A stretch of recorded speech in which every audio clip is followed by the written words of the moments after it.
નજર નાખીએ આજના સમાચાર પર। ડીડી ભારતી સુરીલો સંવાદ જર્નાલિસ્ટ શ્રી વિજયભાઈ જોટવા અને તેમની ટીમનું સન્માન કરાયું।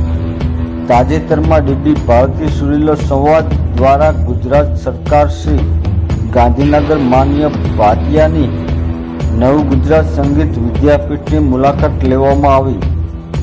નવ ગુજરાત સંગીત વિદ્યાપીઠ દ્વારા ભાટિયા કાર્યાલય ખાતે ગુજરાત સરકારના રજિસ્ટર આર્ટિસ્ટ સંસ્થાના અધ્યક્ષ શ્રી કમલેશભાઈ આર બથિયા તથા સંસ્થાના અધિકારી શ્રી પરસોત્તમભાઈ કટેસિયાના વરદ હસ્તે જર્નાલિસ્ટ શ્રી વિજયભાઈ જોટવાને સન્માનપત્ર અને પ્રમાણપત્ર તથા શાલ ઉડાડી ભગવાન શ્રી દ્વારકાધીશનું સ્મૃતિ ચિહ્ન અર્પણ કરી વિશેષ સન્માન સહ સ્વાગત કરવામાં આવ્યું હતું તથા કેમેરામેન જયદીપભાઈ દેવમુરારી અને જયદીપભાઈ બારડને સન્માનપત્ર સહ શાલ ઉડાડી સન્માન કરવામાં આવ્યું હતું। રિપોર્ટર